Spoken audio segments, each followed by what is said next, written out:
Olá, estamos aqui para mais um podcast e hoje nós temos um assunto diferente, não menos importante, instigante eu diria, que é raciocínio lógico em foco.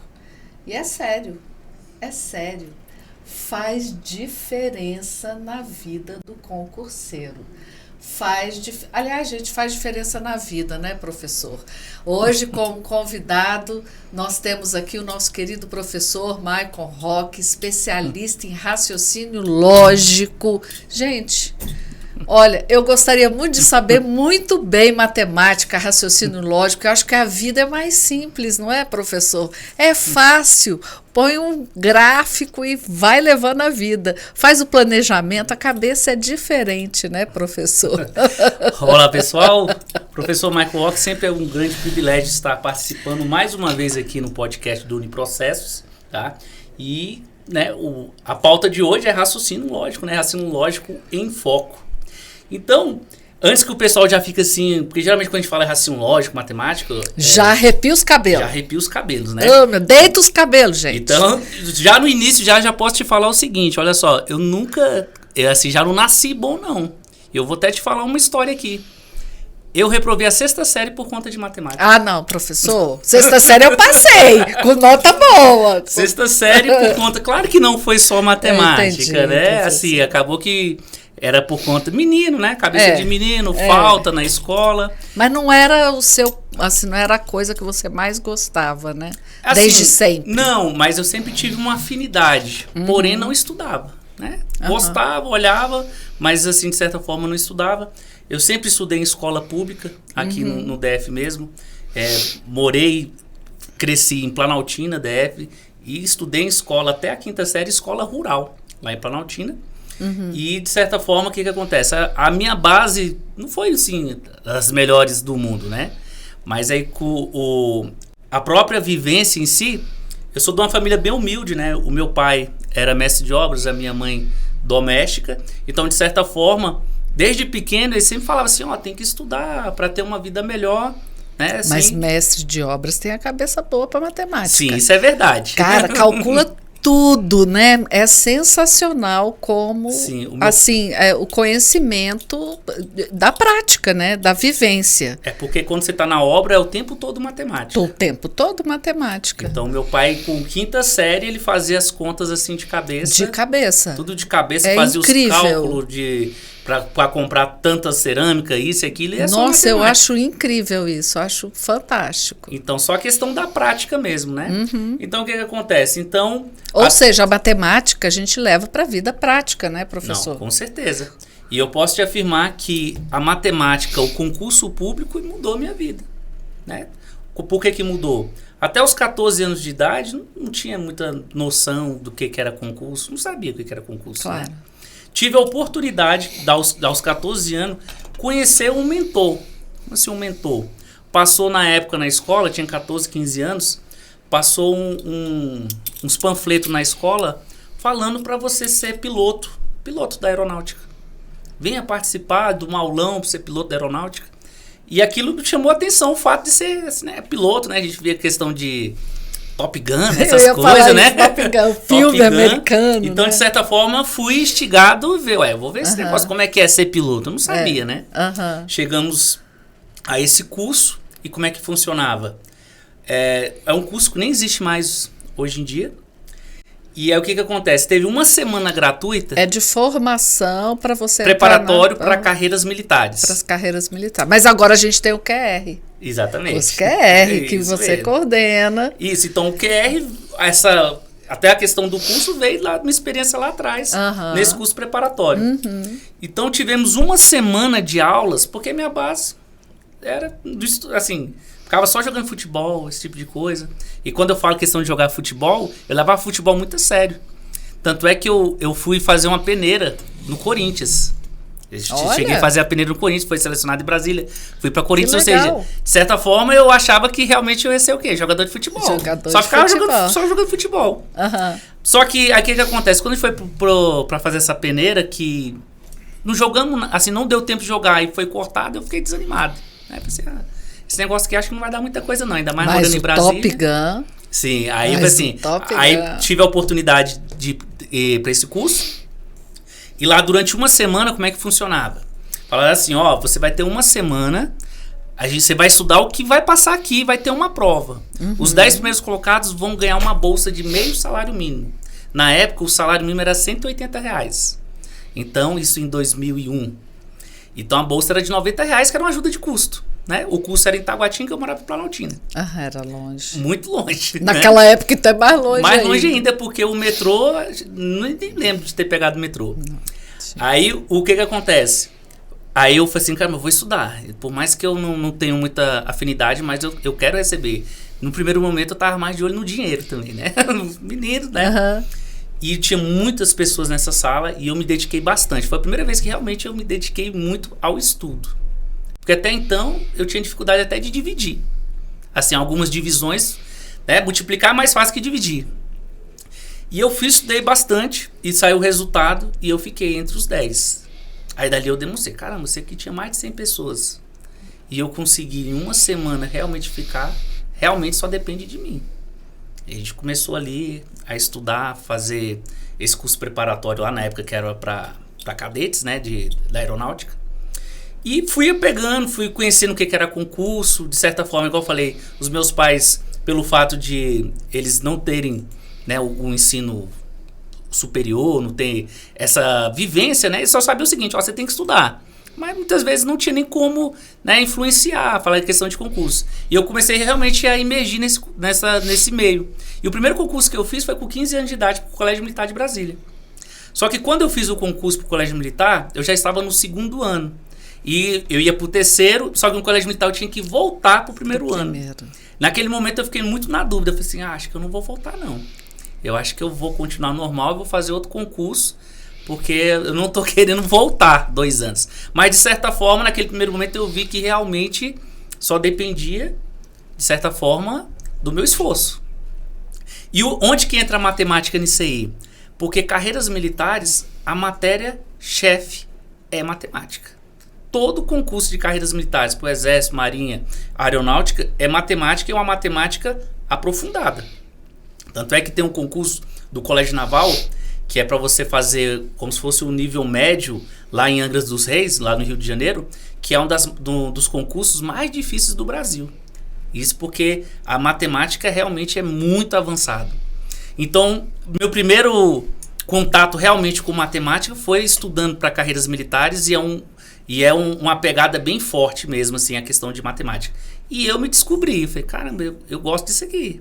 Esse negócio que tem lógica, né? É isso e acabou, é pronto, não é igual... Assim, eu sempre tive um pouco mais de dificuldade com o português, porque eu achava, de certa forma, tirando sintaxe, que não tinha muita lógica. Eu falei assim, não, o legal mesmo é matemática, a parte de exatas, né? Eu me identifiquei bastante com a parte de exatas. Aí eu fiquei lá, na época eu tentei 2 vezes esse concurso de cadete da aeronáutica. Na primeira vez eu reprovei em redação, passei em matemática, né, e passei em português, nas outras matérias também. E na outra prova, que você só pode fazer até os 17 anos, eu gabaritei em matemática, mas novamente reprovei em português. Aí deu uma frustrada ali, mas não, então não é para ser, né, não é para acontecer. Aí teve o concurso de sargento do Exército, e eu fui o primeiro colocado aqui do sargento do Exército. Naquele momento ainda fiquei na dúvida se ia ou não ia, só que pesou o fato de... Eu já ia estar com 17 anos para 18 anos.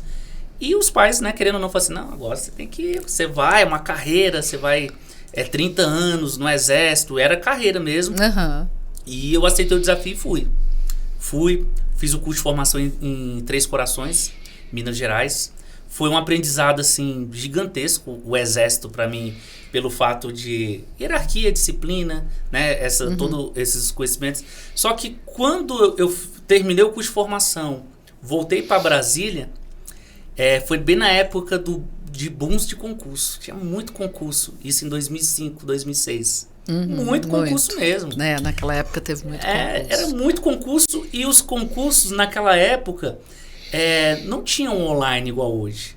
Os online que tinham eram aqueles telepresenciais. Isso.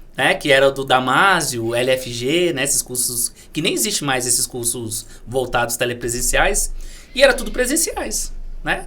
Então, realmente voltou, e eu tomei uma decisão naquele momento. Eu falei assim, eu estando aqui no Exército, ele está me atrapalhando.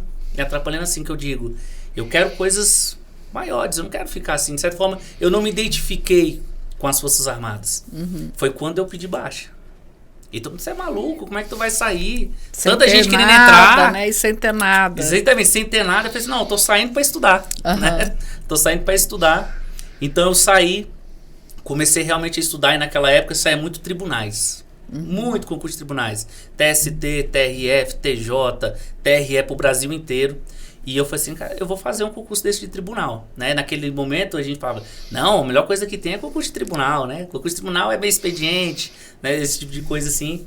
E eu fui fazendo todos que apareceram ali na frente, no meio do caminho. Ainda é um bom concurso, né? Não, um bom sim. salário, bons salários. Exatamente. Aí eu comecei a fazer a faculdade, inicialmente comecei a administração, né? Fui fazendo a faculdade de administração, me graduei, depois eu fiz a parte de matemática também, né?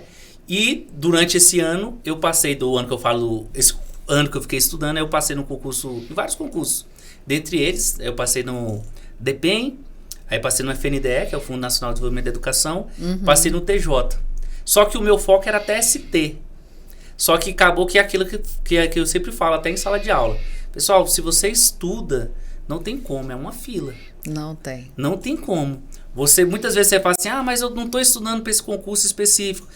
O português vai ser... Raciocínio lógico, a parte de direito, aquelas partes... Informática, tudo vai servir para você ali. Então acaba que você está estudando e no meio do caminho você vai só colhendo as aprovações, né? Aí naquele ano, durante menos de um ano, eu colhi essas aprovações, só que aí o primeiro concurso que chamou eu fui, que foi o concurso do FNDE, né? E isso tudo te ajudou muito a matemática, muito raciocínio lógico, né? Todos os concursos que eu passei tinha raciocínio lógico e matemática.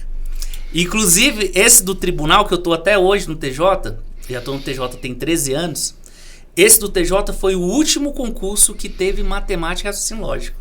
E foram muitos itens. Salvo me engano, foram 20 itens. Quando eu vi o edital e vi que tinha matemática e raciocínio lógico, eu falei, esse edital é meu. Né? Que tinha matemática, raciocínio lógico, concurso do FNDE, tinha matemática, raciocínio lógico. Aí o dia desse eu tava parando, todos os concursos que eu passei, tinha matemática, raciocínio lógico, né? Aí o que acontece? Realmente, quando eu entrei, tomei posse no tribunal, aí veio a vontade de realmente, de querer ajudar, mas ajudar que eu falo assim, dar aula, mas de uma aula sem ser uma parte de faculdade. Sem ficar... Sem arrepiar os cabelos, resumindo. Realmente aplicar um raciocínio lógico, uma matemática que a pessoa... Prática. Coisas que ela vê no dia a dia, que ela entenda no dia a dia. Qualquer um pode aprender. Até eu, aprender. Professor. Com certeza. Ainda mais você. Entendeu? Eu adoro, eu acho o máximo matemática e raciocínio lógico. Inclusive, professor, como eu falei, né, no início, raciocínio lógico é para todo mundo. É para todo mundo. Inclusive, não só, porque você sabendo a matéria, o raciocínio lógico, você pode tanto usar na prova como matéria, que cai lá, questão 1, 2, 3, como você usar o raciocínio lógico na hora de fazer a prova.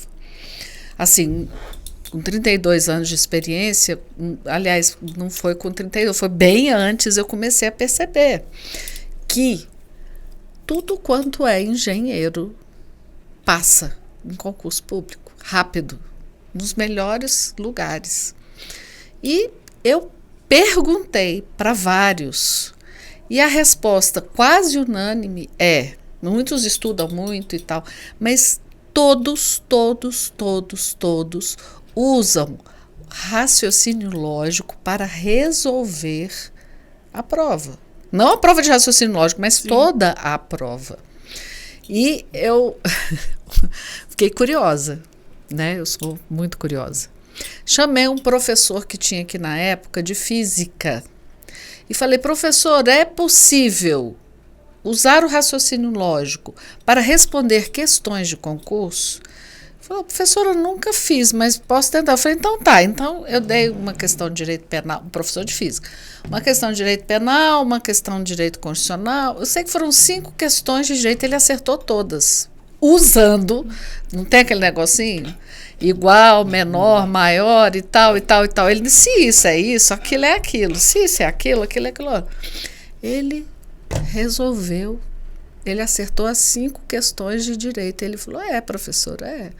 Depois de uns 6 meses, 1 ano, não me lembro mais, porque isso tem muitos anos, ele voltou aqui para me agradecer, porque ele disse que sempre quis fazer o concurso X lá, mas como ele não tinha tempo para estudar as outras matérias, que as específicas ele sabia bem, mas as do direito e tal, e com aquele papo ele falou: gente, é possível. Fez, passou e veio aqui para me dizer essa experiência. Então, por isso, esse podcast, para falar que raciocínio lógico é muito mais do que uma matéria. Sim. Não é, professor? Não, sim. Agora você vai explicar melhor, porque sim, eu só tô aqui, isso aqui é igual, isso aqui é igual. Eu vou até explicar, eu sempre falo isso em sala de aula, que igual eu falo pro pessoal assim, ó, quando você vai fazer uma prova de concurso, você não faz uma prova de qualquer jeito. Você tem que ter uma estratégia, você vai usar o raciocínio lógico. Como assim? Você já começa usando o raciocínio lógico. Primeira coisa que eu falo assim, primeira coisa você tem que conhecer a sua banca. Né? Se você vai fazer concurso da FGV, você já tem que estar habituado a fazer questões da FGV, conhecer o modus operandi da FGV. Primeira coisa é você conhecer a sua banca. Quando você pega qualquer banca de concurso, mesmo se for CESP, a OCP, independentemente da forma que ela cobra, se é múltipla escolha ou de certo ou errado, o que acontece? As bancas, elas têm um equilíbrio nas respostas. Aí onde você vai entrar com o raciocínio lógico. Como assim o equilíbrio? Exemplo, a gente pegar aqui a banca Sebrasp, que é a banca aí do concurso da Polícia Civil de agente de custódia, que já tem a banca já. E também pode vir a ser o do concurso unificado, ainda não saiu a banca ainda, né? Mas provavelmente vai ser o INEP, né? Assim, mas assim, pode vir a ser também, né? Porque o INEP tem muita experiência em Enem e tudo mais. Mas aí o que acontece? Quando você pega uma prova... Então a gente pode pegar uma de múltipla escolha também, tanto faz, múltipla escolha ou de certo e errado. Mas se você pegar uma de certo e errado, que o CESP ele aplica 120 itens, onde você vai marcar certo ou errado, ou seja, se você chutar uma questão, você tem 50% de chance de acertar ou 50% de chance de errar. Por isso que tem o quê? A punição. Por isso que o pessoal morre de medo do CESP, porque se você errar uma, anula uma certa. Né? Então veja o seguinte, partindo do pressuposto que a banca ela tem um equilíbrio, como assim um equilíbrio? Das 120 questões, você vai ver que não vai acontecer de eu ter 80 certos e 40 errados. Ele mantém um equilíbrio. Não quer dizer que vai ser bonitinho 60 certos, 60 errados. Mas geralmente é assim, 55, 65. Ele nunca foge muito ali da média. E quando é ABCD? Exatamente, isso que eu ia falar também. Quando é ABCDE, vou te dar um exemplo. Vamos supor que eu tenho uma prova com 100 questões. Então, eu vou botar 130, que é o da Câmara dos Deputados agora. 130 questões, banca FGV. 5 alternativas. O que vai acontecer? Os 130, você vai dividir por 5. Aí tem já um raciocínio lógico. Qualquer número dividido por 5 é a coisa mais fácil que tem. É só você dobrar. Porque são 5 itens. Olha só. Fala devagar, professor, para todo mundo acompanhar. Se você pega, eu tô falando assim, a coisa mais fácil que tem é dividir por 5. Olha lá onde já vai o macete. Para dividir por 5, é só você dobrar. Qual o dobro de 130? 300. 260. 130, desculpa, eu estava pensando em 150, 260. 260. Tira um zero. 26. Então 130 dividido por 5 é 26. Qualquer número dividido por 5 é só você dobrar e tirar 1. Quer ver, ó? 13 dividido por 5. Qual o dobro de 13? 26. Volta uma casa, 2,6. Então dividir por 5 é muito fácil. Nossa. Então é assim, ó, já a primeira parte lógica aqui. De calculadora. Então você tem 26, na hora de fazer a média, 26 alternativas A, 26B, C, D e E. Igual eu falei inicialmente. Não necessariamente vai estar desse jeitinho, 26. Mas ele mantém uma média. Pode ser 24, 23. Nunca vai ter uma discrepância muito grande. Exemplo, uma tem 15, outra 26. Não tem. As bancas, eles têm essa média. Você partindo disso... Interessante, professor. Então, o que acontece? Tá vendo por que o povo passa no concurso? Então, quando você tem essa média, você faz um risco calculado na hora de chutar. Como assim na hora de chutar? Vamos supor que dá 130, eu marquei 100. Ficaram faltando quantas? 30. Como é FGV, eu tenho que chutar, porque eu não sou punido. Eu não vou chutar 30 você não vai deixar em branco, eu não vou deixar em branco, eu tenho que chutar. Aí você calcula aquela 100 para ver mais ou menos... Eu vou calcular para saber quantas alternativas A eu marquei. B eu marquei, C eu marquei. O que vai acontecer? Aquela que tiver faltando... Exatamente, a que você marcou menos, você vai marcar todas naquela alternativa. Aí você fala, não, mas não é melhor marcar alternado? Não, porque aí vira loteria. Se você marca alternado, a probabilidade de você acertar é bem menor. Porque olha só, se você pega, eu vou chutar uma questão aleatória. Eu tenho quantas alternativas? 5. Para acertar, eu tenho que marcar uma. Isso. A probabilidade de eu acertar uma no chute é 1 em 5. Ou seja, 20%. Isso, uma no chute. Mas quando eu vou chutar outra e outra, vamos supor as 30 que ficou faltando lá pra gente, a probabilidade de eu acertar vai ser 1 em 5 elevado a 30. Isso, a probabilidade é como se você estivesse jogando ali na Mega Sena de acertar. É muito pouco no geral. Então, o que acontece? É muito melhor você fazer o quê? Fazer esse cálculo, descobrir o que você marcou menos e o resto você vai jogar tudo naquela. É claro que na hora de você ver as alternativas, você tem umas que você olha assim, ó, não tem como ser essa. Eu não sei qual a resposta correta, mas essa C não é. Exatamente. Aí você não vai marcar essa. Aí você chuta aquela, né? E aquela lá você chuta. Mas assim, de certa forma, você vai usar esse raciocínio. Outra coisa também, uma técnica de estudo, e muitas vezes isso que eu estou falando, não sou eu. É porque a gente estuda, vê vários autores... Não, é porque tem técnica mesmo. Isso que eu te contei aqui do professor, ele não sabia. Ele usou o raciocínio da mesma... Isso que eu estou falando. Se isso é isso, aquilo é aquilo, menor que... Blá, exatamente. É a letra tal. Então tem o professor Pierre Luigi, até o pessoal que está assistindo, quiser pesquisar, para mim é um dos melhores professores. Ele era até professor da USP. Ele felizmente já faleceu, tem uns 2 anos, mas ele tem 3 livros publicados, tudo voltado para concurso e para aprendizagem. Ele tem um livro que é Inteligência para Concurso, outro é Inteligência para Vestibular e outro Como Aprender. Então, realmente, ele dedicou a vida dele para aprendizagem. Muito legal, viu, Rafael? Coloca aí na descrição Professor aí Pierre pro pessoal pesquisar. Ele nasceu na Itália, mas veio bem pequenininho pro Brasil. Foi professor da USP, foi professor daquele cursinho bem famoso em São Paulo, Poli, né, Colégio Poliedro, essas coisas. Então, vestibular. Para vestibular. Então, o que acontece? Esses livros dele, tem vários também vídeos deles no YouTube, que ele explica tudo isso. Ele explica até como que você tem que fazer no dia da prova. E ele tem uma passagem que é até interessante, eu sempre falo isso para os alunos quando eu estou em sala de aula, que eu falo assim, ó, a sua prova tem redação. Não estou entrando no mérito de fazer a redação. Aí ele fala, você faz a redação primeiro ou você faz a redação por último? Aí ele até explica a lógica. Ele fala, você vai olhar o tema. A primeira coisa que você abrir uma prova que tem redação, você vai direto olhar o tema da redação. O tema. Não que você vai fazer ali na hora. Porque quando você olha o tema da redação, sabe o que a prova faz o tempo inteiro? Ele te dá vários argumentos para você fazer a redação. Normalmente, em língua portuguesa. Na prova toda? Na prova toda, até em raciocínio lógico. Vou te dar um exemplo. Tem uma prova...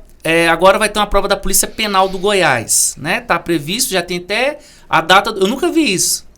Já tem um cronograma do dia que vai ser o edital. A Polícia Penal do Goiás, a prova... O edital vai sair 30 de janeiro de 2024. Né? A última prova, em 2019, que teve turmas aqui também no processo, na prova de raciocínio lógico, as próprias questões de raciocínio lógico é voltado para o cargo em si, falando de penitenciária, desse tipo de coisa. Então, o que acontece? qualquer prova, pode ser qualquer prova, você vai observar que a prova te dá elementos para você fazer a redação. Então, ele fala assim, você olha o tema, mas não faz agora. Por quê? O fato de você ter visto o tema, quando você está fazendo a prova, você está ali, de certa forma, pegando referências na prova inteira e argumentos para chegar e fazer a redação no final. Aí ele fala assim, tá bom, eu vi o tema, o que eu faço agora? Qual o raciocínio que eu vou usar? Qual é a técnica primeira coisa que eu vou fazer? Aí ele fala, toda prova é composta de questões fáceis, médias e difíceis. Questão fácil, média e difícil vale a mesma coisa.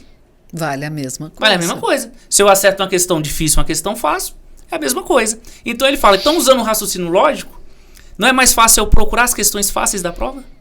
Então ele fala assim, você... Tá vendo? 300 milhões de dicas, gente. Tem que prestar atenção. Então ele fala assim, então... Usando o raciocínio lógico, é muito mais fácil. Mais lógico. É usar os 15, 20 minutos iniciais procurando as questões fáceis. E realmente, quando você dá uma olhada e você sabe que é fácil, ela é fácil. Ela parece que fica saltando os seus olhos. Ó, me marca. Aí ele fala, ó... Mas tem gente que ainda fala assim, gente, isso aqui demais, tá fácil demais. Tem peguinha. Não tem, né, professor? Não tem. Quando você olha lá, tá fácil, tá fácil. Não marque. Fica brigando com a banca. Pelo amor de Deus. Aí o que acontece? Ele fala, tu vai marcar as questões fáceis. O que acabou de acontecer?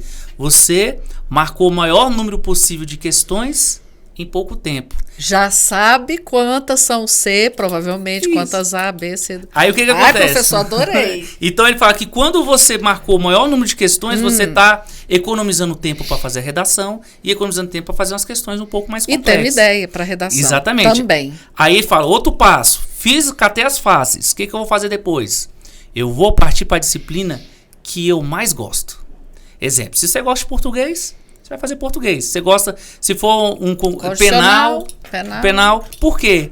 Porque geralmente a gente tem uma mania de estudar só o que gosta, né?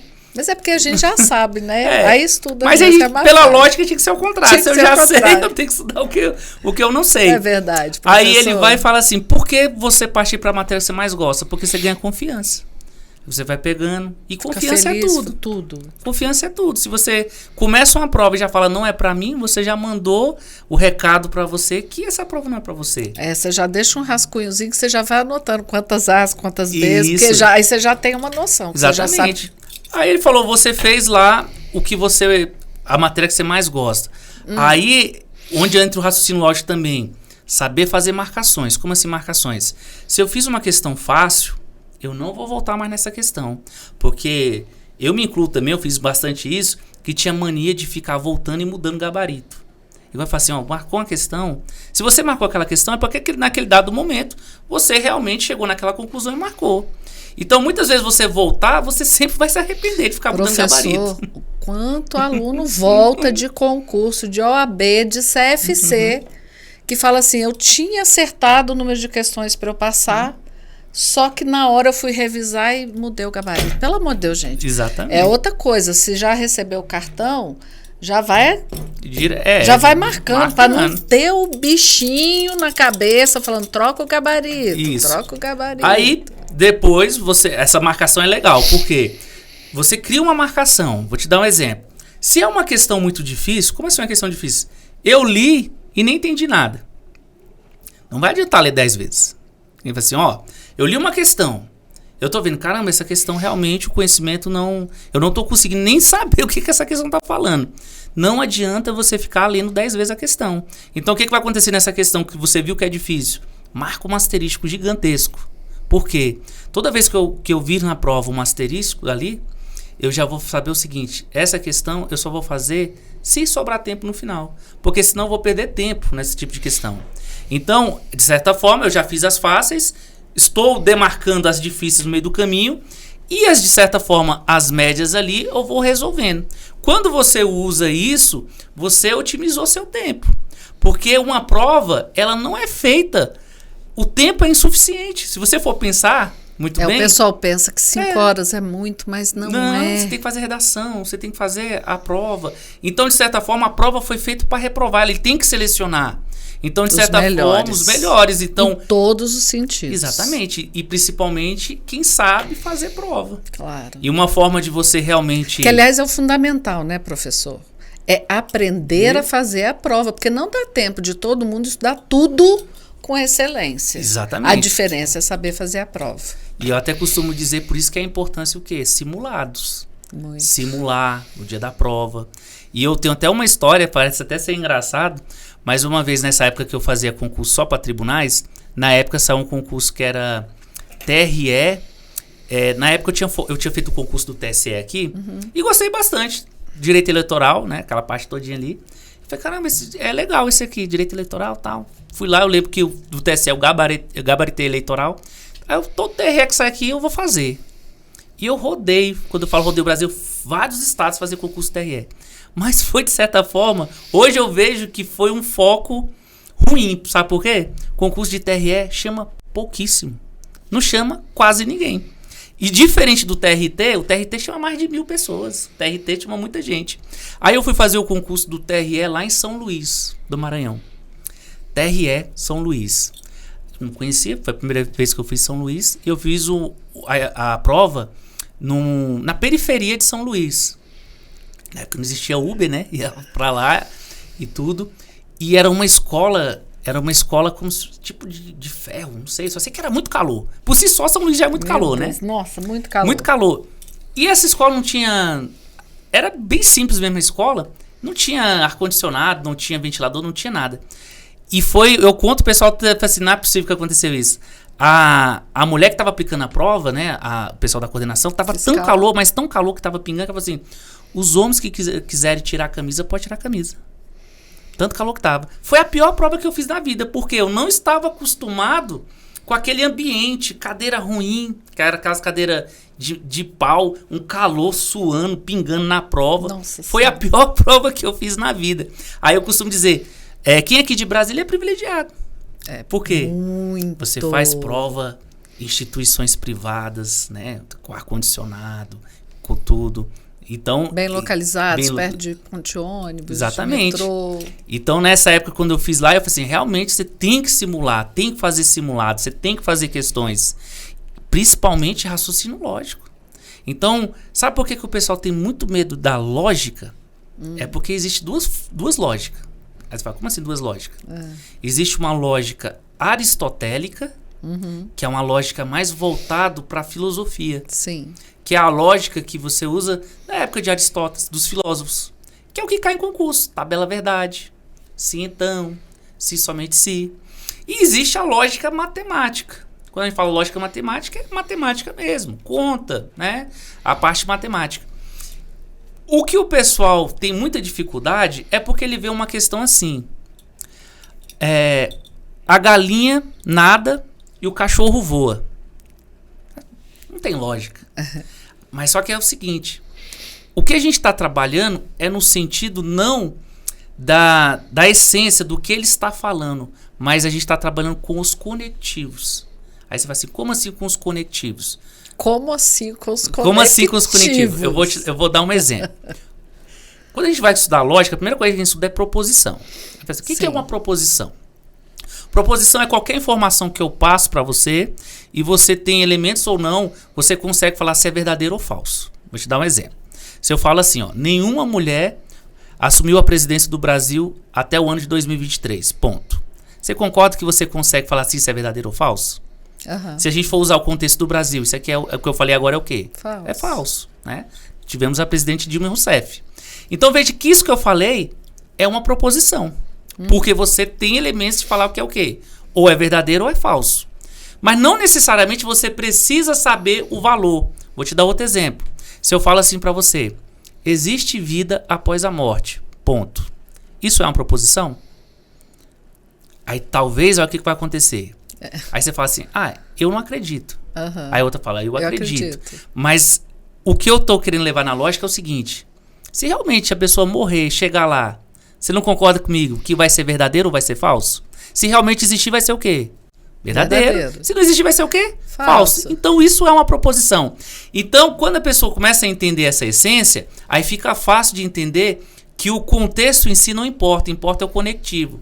Vou te dar um exemplo. Se eu entro aqui na sala e falo assim, o cachorro late e o gato mia. Ponto. Isso que eu falei, você fala... Não é verdade? É verdade. É verdade. Verdadeiro. A gente usou um conectivo E. E o E, ele só vai ser verdade quando tudo que você falar é o quê? For verdade. Então o E, ele é exigente. Ele não aceita coisas falsas. Então se eu falo 99 coisas verdadeiras usando o E e uma coisa é falso, ele contaminou todo mundo. Agora todo mundo é o quê? Tudo é falso. Porque se eu tô falando uma sequência de verdades e falo uma mentira, você fica taxado pela mentira. Você fala, opa, você não falou a verdade. Aí você fala, como assim eu não falei a verdade? Eu falei 99 verdades e uma mentira. Sim, mas você falou uma mentira. Falou uma mentira. Então, muitas vezes o pessoal tem essa dificuldade com a lógica proposicional, que é essa lógica mais filosófica, já é uma lógica que não é a parte matemática, é uma lógica, né, que é a parte mais aristotélica, até que a gente chama de lógica aristotélica. Mas depois que você aprende o conceito, tabela verdade, igual eu falo pro pessoal, tabela verdade é tranquilo. O que você tem que acontecer, o que tem que fazer é o seguinte, você tem que ter os pré-requisitos. Pré-requisitos é o quê? Assistir a aula, conhecer os conectivos e tudo, você vai ver que é bem tranquilo, bem simples. Tão fácil que até eu costumo dizer o seguinte, se o seu concurso só tem raciocínio lógico, você assistindo 4, 5 aulas, eu tenho certeza que se você levar a sério, você gabarita. Raciocínio lógico. Já a parte matemática, ela não funciona bem assim. Já a parte matemática... Tem que exercitar, tem que aprender. A parte matemática, né? Já tem que ter toda uma base, né? Uma matemática base. Não quer dizer que você não vai aprender também, não. Só que é uma matéria um pouco mais densa. Exigente. Exigente, que ela precisa, de certa forma, de um pouquinho mais de tempo. Não vai ser também do dia para a noite. Mas o que a gente pode usar nas questões, sem ser raciocínio lógico, a gente usa a aristotélica. Também. A gente usa também a parte aristotélica. Mas os concursos públicos não tem para onde você correr. A maioria dos concursos hoje em dia tem raciocínio lógico. Tirando a parte jurídica, tem. Né? Você pega ali qualquer concurso, esse concurso aí, o TSE unificado, também, né? Agora o concurso unificado. O próprio concurso unificado, porque vai cair raciocínio lógico, mas o aluno, o concurseiro, concursando, vai poder usar o raciocínio lógico para fazer a prova.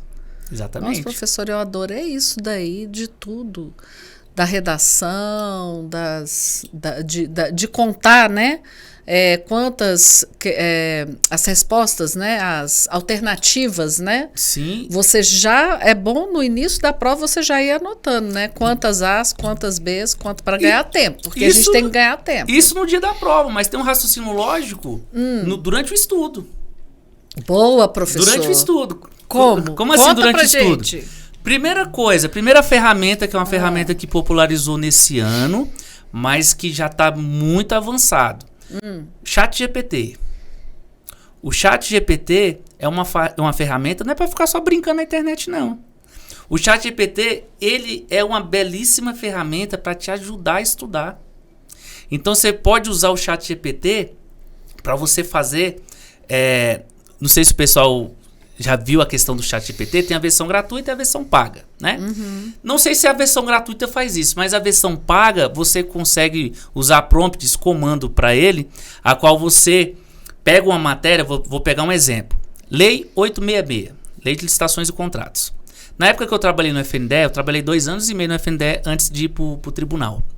Eu trabalhei na parte lá de pregão eletrônico, nessa parte de licitações e contratos. Então foi uma lei que eu usei muito na prática. Muito mesmo. Dispensa, inexigibilidade, esse tipo de coisa. Então o que acontece? Lá na lei de licitações e contratos, que ainda, por mais que tenha uma lei nova, ela ainda está vigente ainda. É uma lei a qual ela é grande, né? Tem a parte de licitações, a parte de contratos. Mas o que acontece? A gente aplica Pareto para estudar. Então, olha só, o pessoal que não conhece o que é a teoria de Pareto. A teoria de Pareto, ele fala que é o famoso 80-20, né? Tem vários livros relacionados a Pareto, mas resumindo, é o seguinte, o que Pareto fala? 80% dos seus resultados estão concentrados em 20% das coisas que você faz. E isso você pode aplicar a qualquer coisa, inclusive a concurso público. Você vai observar que sai um edital, o edital é gigantesco. Mas não tem como cair tudo. E não tem como estudar tudo. Exatamente, também. não tem como estudar tudo. Mas Não tem. Então tem como você aplicar Pareto para estudar. Como assim Pareto? Incidência. Qual é a probabilidade maior de cair isso aqui? E como é que eu faço isso? Eu posso usar o ChatGPT, mas eu posso usar... Como usar? Usar o ChatGPT é assim, ele é uma ferramenta, né, de inteligência artificial. Não, sim, mas eu digo usar Pareto no chat. Isso que eu ia falar aqui agora. Eu vou usar assim, ó, eu vou pegar a lei seca, a gente deu o exemplo da lei 866, lei seca lá, vou pegar... Que cai em tudo quanto é concurso. Isso. Eu vou pegar, vou imprimir a lei seca e vou começar a fazer questões. Se eu estivesse usando um site de questões, eu posso usar o próprio o ChatGPT. Eu posso dar um prompt, um comando para o ChatGPT para ele puxar as questões relacionadas àquele conteúdo de tal banca. Ele vai lá e faz a procura e puxa as questões. Mas vamos supor, mas eu não quero pagar, não quero fazer isso. Tá, hoje em dia é muito popular site de questões. Então você entra num site de questões e você vai puxar, de acordo com... Exemplo, eu vou fazer concurso da Câmara, FGV. Eu vou entrar no site de questões e vou puxar questões da FGV sobre lei 866. Quando eu puxar ali 100 questões, olha o que vai acontecer. Você vai pegar cada questão, você vai ler, muitas vezes você nem sabe, mas você vai procurar na lei seca onde é que está falando sobre aquilo. É um estudo reverso. Qual é o... tá aqui, tá aqui. O que vai acontecer? Você vai pegar a questão, vai procurar na sua lei seca, vai anotar, vai colocar aqui tudo. Quando você resolver as 100 questões, sabe o que vai acontecer? Você vai saber qual aqui repetiu mais. Exatamente. Você foi justamente no ponto que eu ia falar. Você vai ver Pareto na prática. Vai ver Pareto na prática. Você vai observar que das 100 questões, a maioria se concentraram em poucos artigos. Que é justamente aqueles artigos que mais são recorrentes. Dispensa, inexigibilidade, né? Tipos de licitação. Você vai começar a ver o padrão da banca. Você vai falar assim, caramba, essa banca, ó, ela sempre cobre esse tipo de coisa. Então, a partir do momento que você sabe quais são onde tem a maior incidência das questões, onde é que eu vou concentrar meus estudos mais? Em cima daquelas questões. Então, tem outra ferramenta também que é muito lógico isso, que eu até falo na sala de aula, o pessoal, é mesmo, ó. Você... Hoje em dia tem como você filtrar só questões verdadeiras. Sabe por que isso é legal? Exemplo. Eu tô dando muito exemplo da Câmara porque é um concurso... tá aqui tá agora, vigente, um concurso que salário inicial de R$26 mil, né? Todo mundo quer passar na Câmara, né? Aí, FGV. Pode usar, deve usar o raciocínio lógico. Exatamente. Em tudo, né, professor? Isso. Aí, olha só como é que essa dica, ó, dica de ouro. Dica de ouro pra você aí.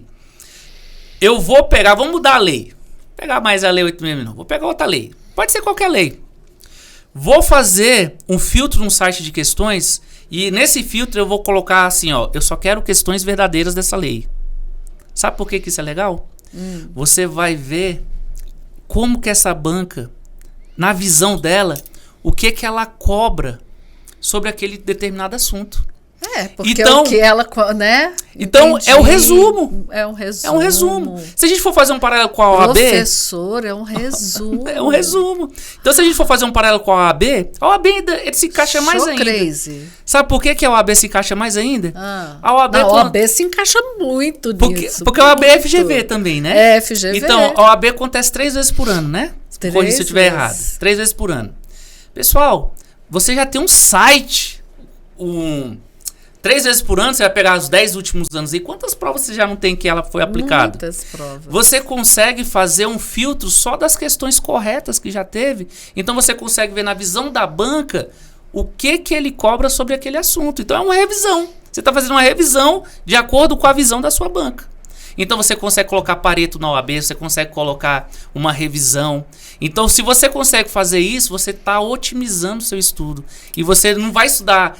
O seu tempo. Exatamente. Tudo. Porque a pior coisa que tem é você estudar artigo por artigo. Não, professor. Isso Quando não... alguém chega e fala, eu estou estudando não sei quantos anos, eu falo, como que você está estudando? Porque deve estar estudando errado. Exatamente. Então, porque, né, para concurso, ninguém tem que estudar para saber tudo. Todo mundo. E nem tem tempo, né? Não dá, não, senão serão anos e anos e anos e anos, né? Exatamente. Todo mundo tem que estudar, obviamente, mas tem que saber fazer a prova. Isso. E saber fazer a prova começa desde a análise do edital. Exato. Que vem a banca e tal, como que é, como que não é. E essas dicas aí, pelo amor de Deus. E eu até costumo dizer o seguinte, sai o edital. Por isso que o professor passou em tanto concurso, tá vendo, gente? Eu falo até outra coisa também, é o seguinte, geralmente o pessoal, quem é da área de vestibular, qual que é o grande bicho-papão que todo mundo quer passar? Qual curso? Medicina. Medicina. Eu passei no curso de medicina usando só essas teorias. Você passou no curso de medicina? Passei no de medicina, só que eu não assumi porque... Você só foi lá para ver que você ia passar. Naquele momento, eu queria era passar no concurso, né? Mas como eu estava fazendo lá, eu fiz usando muito dessas técnicas também. De raciocínio lógico. Mas assim, a parte de medicina, querendo ou não, quem estuda muitas exatas tem que estudar exatas, né? Porque ainda mais hoje em dia que eles usam o Enem, né? Na maioria das faculdades usam o Enem, a forma que eles aplicam do Enem, você vai observar que são 45 questões de matemática. Então não tem como você, hoje em dia, ser aprovado no curso de medicina numa federal se você não souber matemática. Porque não tem como você falar assim, vou deixar a matemática em branco. Não tem como. Ele é 25% da nota da objetivo no final. Então, o que eu quero demonstrar para os alunos é o seguinte, não é estudar de qualquer jeito. Se você tiver uma técnica, um planejamento, né? Se você aplicar, igual foi assim, um pouco das técnicas que a gente falou aqui, de Pareto, isso ele é recorrente. Então a primeira coisa que eu chego dentro da sala de aula, eu falo, pessoal, sai o edital. Primeira coisa que você tem que fazer, ler o edital. O pessoal não lê o edital. Eles pegam, porque normalmente, né? A gente divulga. Mas a gente divulga, assim... a data, as matérias, o valor e tal, o dia das provas. Todo mundo tem que ler atentamente, porque ali também já começa a sua aprovação. Exatamente. E ali que está a regra do jogo. Tá ali. A regra do jogo. Pois é, ali que começa a sua aprovação. Né? Justamente, ali que está a regra do jogo. Porque é ali que você vai saber como é que ele vai fazer a cobrança. Porque eu vou te dar um exemplo. A forma de correção do Enem é totalmente diferente de concurso. O Enem, o que acontece no Enem? A forma que ele corrige o Enem. Sabe como é que o Enem sabe se uma questão é fácil, média ou difícil? Na hora que saem as correções, se uma questão todo mundo acertou... É fácil. É fácil. Então ela vale menos no Enem. Agora, se é uma questão que poucas pessoas acertaram, ela é difícil. Então ela vale mais. Então um critério totalmente diferente. Por que a gente sabe disso? Porque a gente tem que ler o edital.